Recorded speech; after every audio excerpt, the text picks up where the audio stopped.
Thank you, Kelsey. The long-awaited military hearing for Sergeant Bo Bergdahl is entering its second day at Fort Sam Houston in San Antonio. The Haley native is charged with 2 crimes, desertion and misbehavior before the enemy. Bergdahl disappeared in 2009, less than 2 months after arriving in Afghanistan. The Taliban released proof-of-life videos through his first 5 years in captivity. In 2012, U.S. officials revealed they'd talked with the Taliban about freeing the soldier. Then in May of 2014, Bergdahl was freed in exchange for 5 Taliban leaders held at Guantanamo Bay. New details have emerged about what officers call a grueling search for Bergdahl in 2009. Sierra Oshrin takes us inside yesterday's Article 32 hearing, where one person said his entire platoon was left emotionally busted. Major Silvino, Colonel Clinton Baker, and Captain John Billings were the 3 men who testified at Bergdahl's Article 32 hearing, describing what they say was a grueling 45-day search after he disappeared from his post in Afghanistan.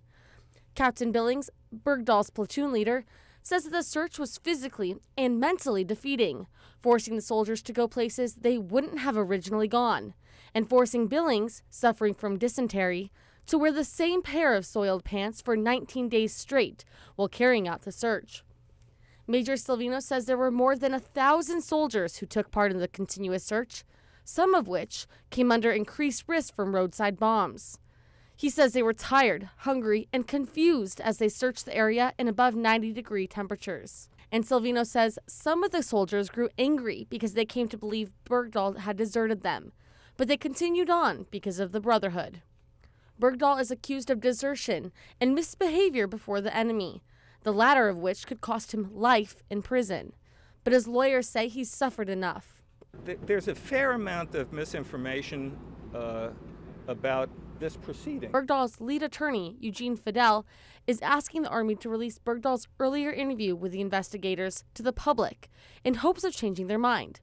He has expressed concern that negative publicity could influence how the case is resolved. There's no question this is a case of considerable interest to our country. Many people have made up their minds. A few people maybe haven't. I think it would be healthy for everyone to have more information rather than less information. The hearing will resume today and could last a couple of days. Bergdahl's attorney says he plans to call witnesses, but he declined to say whether Bergdahl would be one of them.